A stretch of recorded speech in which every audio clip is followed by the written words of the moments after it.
Greetings. Welcome back to the channel, my viewers and subscribers. Thank you guys for checking this one out. Alright, my peeps. So, in this one, I just want to talk to you guys a little bit, right? Yesterday, CWI actually put out that report that was carried out by an quote-unquote independent group to basically diagnose what went wrong in the last T20 World Cup and what West Indies CWI needs to do going forward. We're going to talk about it. As you know, Brian Lara was sent on front and center in that little panel there.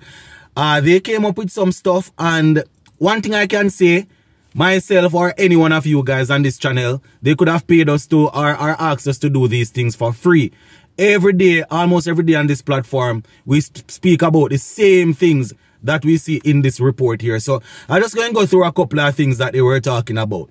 Now, the President Ricky Skerritt is saying that the quality of the report lends itself to the foundation of learning and where CWI needs to go to make sure that West Indies cricket improves. That is just a couple of lines I took from his remarks as it relates to this whole report. So they are saying that, you know, they had a lot of problems as it relates to the CWI. So they were looking at some short term, some medium term, and some long term solutions on how to get these problems sorted out. So the main thing that they spoke about going in is that the team wasn't adequately prepared going into the World Cup. And I definitely agree. They spoke about the little experience, right? The players, we didn't have a lot of experience in there. But I think it was just a case of inexperience and players not committing themselves, because we have seen inexperienced squad perform even better than what West Indies did just the other day. We have had experienced squad, you know, at the last couple of World Cups and they didn't do anything. Or at the last World Cup before this one and didn't do anything. They spoke about the CPL, saying that the CPL wasn't good enough to prepare the players for what they would have encountered. You know, the fact that the CPL finished probably close to a month before the World Cup, you know, the players didn't have any good preparation going into the World Cup, and the conditions that they played in the CPL wasn't even remotely close to what went down, to what they had to face in Australia. Did I say South Africa? In Australia. So that is one of the reasons, according to them. They said that the batting totally failed and underperformed. And you're going to want to hear this. They said the absence of Shimron Hetmyer was of great significance as it affected the batting. Right, they said the absence of Shimron Hetmyer significantly affected the batting. And I would agree, because they were planning with him in mind, you know, in the playing 11 to go in, and for him to drop out a couple days before the World Cup, that is definitely a huge problem.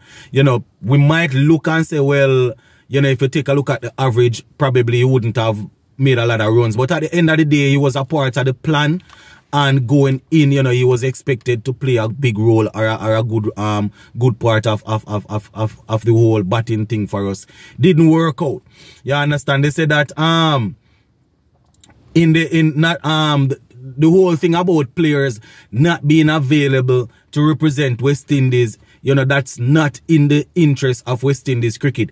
It's not in the interest of West Indies cricket that all our players play, or most of our players play in all the T20 leagues around the world. You know, they are saying that CWI and the players need to meet and arrive at a good solution. And these are things that we talk about almost every day. You understand? But I would be even more happy if they would have given some suggestion as it relates to what are the things that CWI can tell these players to convince them.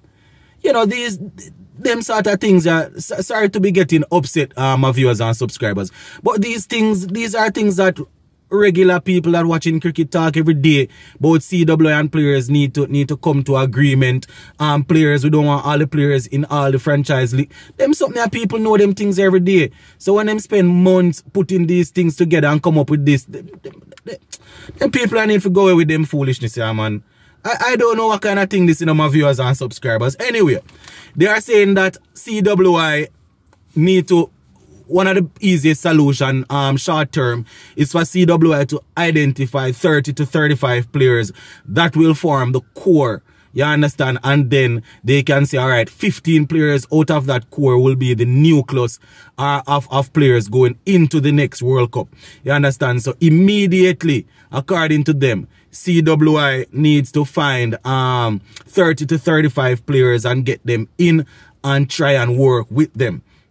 They also suggested that whoever is going to represent us in the next World Cup, we need to make sure that they are a part of this core and everybody can gel together and come under one umbrella.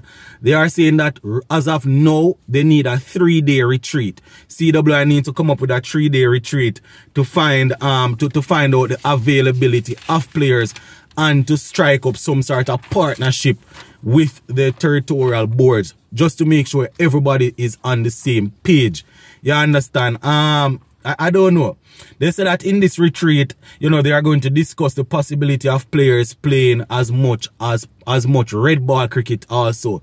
So the red ball cricket, they spoke about saying that, you know, this is definitely fundamental in the development of cricket. Another topic that every cricket channel talk about every day. So that is nothing new. They are saying that 90 to, for the medium term, to 90 to 180 days, they are thinking that there needs to be, you know, further discussion where the MOE is concerned, or the MOU is concerned. Memorandum of understanding between CWI and the territorial boards, just to make sure that the players that they are thinking to work with, they find some ways to make sure that the territorial boards get these players under contract, CWI get them under contract, and, you know, the boards can also know exactly what the selection criteria is. We would have heard boards coming out and saying they have no idea what their players need to do to get selected.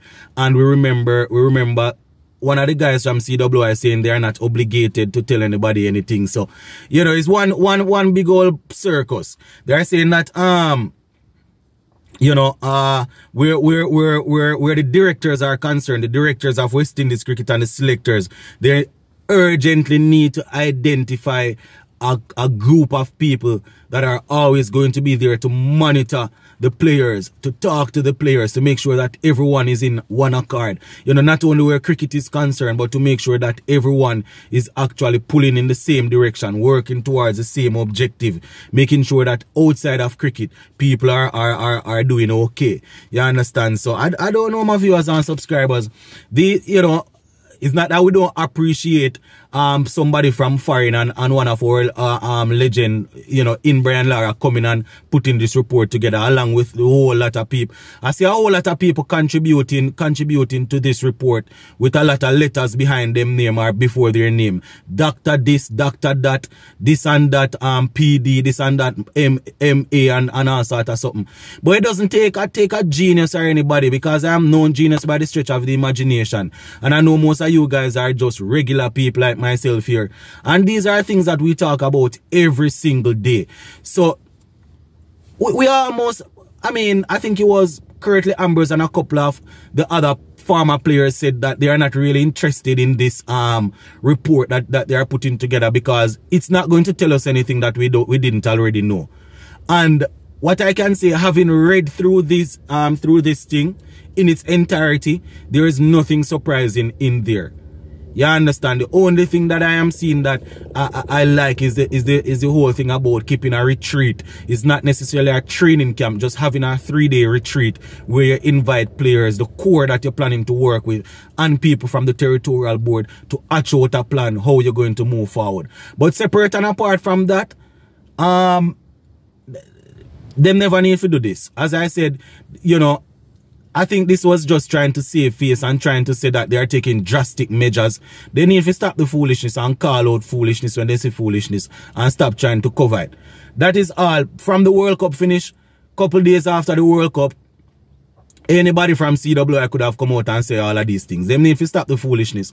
Every time they try to circumvent and try to go around and find things, try to find ways to pretty up this and pretty up that. Them need to stop the foolishness. It's the same thing. I saw the interview the other day, a couple days ago with Brathwaite and Andre Coley. And they asking them some questions about Raheem Cornwall and some more stuff, and they beating around the bush like them don't know. Them to stop the foolishness, man. I mean, I understand that as an organization, you can't put everything out there in the public, you know.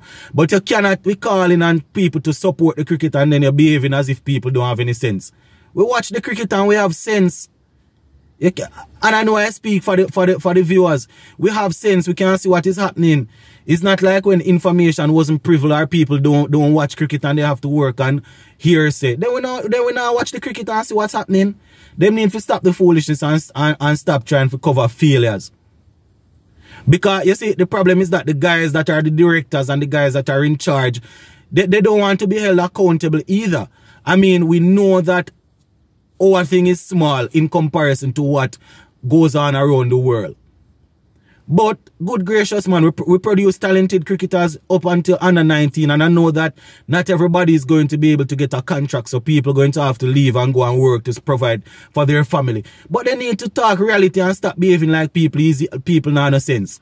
When they put together 15, 20 people to put this together now, I hope they don't pay them any money. The money what them plan to pay these people, they need to send out the money, go to some of the local clubs in the Caribbean, go get some gears. It's just the other day we see people calling to Sachin Tendulkar and begging for bats and ball, and these people probably have money given out to 10, 15 people to put together something where everybody know. Them need to stop them foolishness, man. But as I said, I'm not going to vent on the video here. I'm going to keep a live show where all of us can come and talk about this, because CWI need to stop the foolishness. I don't know why they publish this nonsense here that we people already know.